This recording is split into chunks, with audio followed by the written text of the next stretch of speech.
pastinya baru aja kemarin ya dipindahin, cuma saya nggak lihat karena lagi nggak di rumah.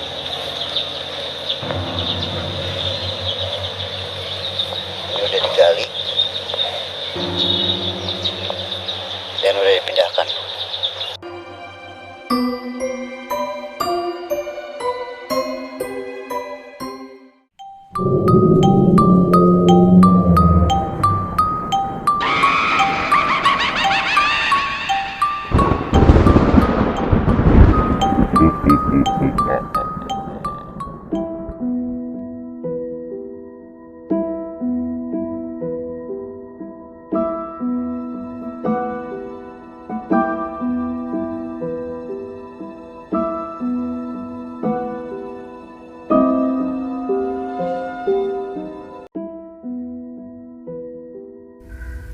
Assalamualaikum warahmatullahi wabarakatuh. Kembali lagi bersama saya Ivan di Kisah Seram Cerita Gue. Cerita kali ini masih berhubungan dengan saya sendiri. Ini tentang penampakan di ujung kamar. Sebelum dimulai ceritanya, tak lupa kami menyarankan kalian untuk selalu menyimak video ini sampai akhir agar kalian mengerti alur ceritanya. Dan jangan lupa subscribe, like, komen, dan share video dari kami. Oke, intronya kelamaan, langsung aja ini ceritanya.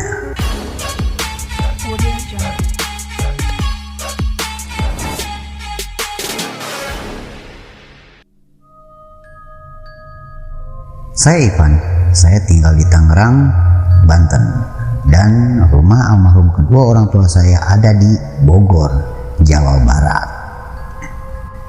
Kedua orang tua saya telah wafat beberapa tahun yang lalu. Dan kini rumah itu ditempati oleh dua kakak saya. Mereka masing-masing sudah berkeluarga. Yang pertama Kak Rita dengan suami dan dua anaknya. Dan yang kedua Kak Tika, single parent dengan dua anak juga. Seharusnya Kak Tika ini punya 3 orang anak. Hanya saja anak keduanya telah wafat di tahun 2021 kemarin.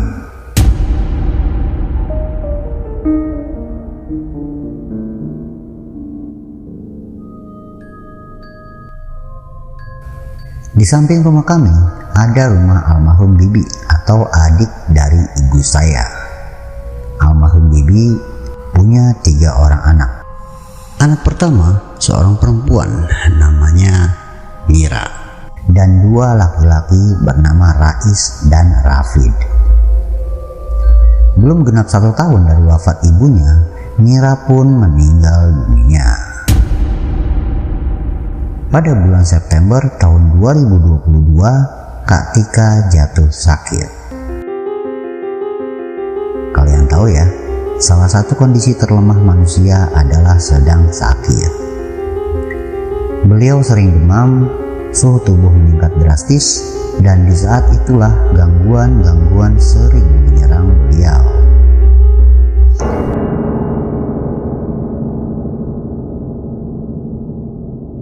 Mungkin sebagian dari kita menganggap itu adalah halusinasi karena kondisi tubuh yang sedang tidak stabil, dan kami pun berpikir demikian kala itu. Menurut pengakuan Kak Tika, semenjak dia sakit, dia sering melihat sesosok anak perempuan berusia sekitar 6-7 tahun duduk telungkup di pojok kamar, tepat di ujung pintu. Awal kemunculannya hanya terdiam, tetapi di kemunculan berikutnya sosok itu mulai mengajak berinteraksi. Sosok anak kecil itu bilang, kata itu yang selalu terdengar saat kehadirannya. Sesekali Kak Tika memberanikan diri untuk bertanya, "Kamu siapa?" Dan kembali sosok itu berkata, Sebenarnya Kak Tika pernah beberapa kali memberitahu kami tentang kehadiran sosok tersebut. Namun kami menganggap beliau hanya berhalusinasi karena kondisi badan sedang drop. Singkat cerita, suatu hari saya mengantar Kak Tika pergi ke rumah sakit untuk melakukan check up.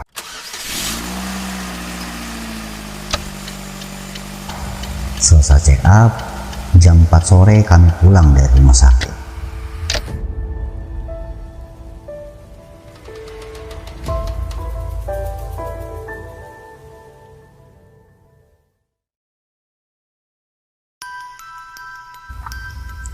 Karena jaraknya yang lumayan jauh dan kondisi jalanan yang selalu macet, kami tiba di rumah sekitar jam 8 malam.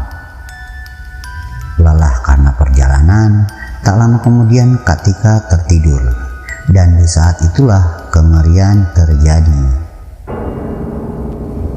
Kak Tika mengigau seperti sedang berbicara dengan seseorang. Tak lama kemudian, beliau terbangun dengan sorot mata yang seperti sedang memandangi sesuatu dan raut muka yang pucat seperti ketakutan, lalu menangis. Sontak kami kaget dan penasaran, lalu saya bertanya, "Kenapa, Kak? Ada apa?" Beliau jawab, "Itu ada bapak-bapak. Mau ambil anak itu," sambil menunjuk ke arah pintu kamar. "Kasihan anak, minta pulang," berteriak sambil berkata, "Jangan dibawa, jangan dibawa," dan tangisannya semakin menjadi. Suasana semakin gak kondusif. Kami bergegas meminta bantuan kepada seorang ustadz dari sebuah pesantren yang terletak tak jauh dari rumah kami. Dengan bantuan Pak Ustadz, alhamdulillah suasana mencekam itu kembali normal. Tangisan dan teriakan Kak Tika pun mereda. Penasaran dengan apa yang sebenarnya terjadi, kami bahas semuanya dengan Pak Ustadz. Pak Ustadz bertanya kepada kami, "Di rumah ini ada anak perempuan yang sudah meninggal dalam 6 atau 7 tahun ke belakang?" Sontak kami kaget dengan pertanyaan itu. Kami merasa tidak ada hal itu di keluarga kami. Lalu Pak Ustadz kembali bertanya, "Kalau pemilik keluarga ini mungkin di sekitar area rumah ini?" Kami semua terdiam sambil mencoba mengingat-ingat kembali. Tak lama, Kak Rita atau kakak saya yang pertama teringat sesuatu. Apa itu anaknya almarhum Mira? Mira pernah keguguran. Bayinya meninggal dalam kandungan saat masih berusia sekitar 6 sampai 8 dan dikuburkan di belakang rumahnya. Posisinya ada di samping belakang rumah kami.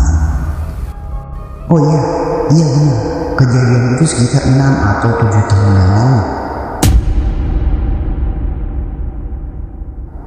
Esoknya, kami menghubungi Rais, adiknya Mira, dan meminta agar Rais datang ke rumah kami karena ada hal penting untuk dibicarakan. Malamnya Rais datang, kami memberitahu semua yang terjadi kemarin dan kejadian sebelumnya. Rupanya Rais pun ingat bahwa setelah Mira meninggal, rumah itu dikosongkan dan makam bayinya Mira belum sempat dipindahkan. Rais pun menambahkan, sebenarnya ayah sang bayi itu pun pernah bilang akan memindahkan dan menguburkannya dengan layak. Setelah pertanyaan besar itu terjawab, akhirnya teror sosok anak perempuan itu mereda dan hilang hingga saat ini.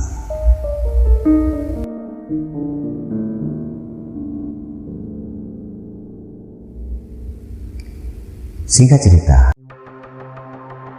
2 hari yang lalu saya dapat kabar bahwa kini makam tersebut telah dibongkar dan sisa jasadnya sudah dibawa oleh ayahnya untuk dipindahkan dan dikubur di tempat yang lebih layak.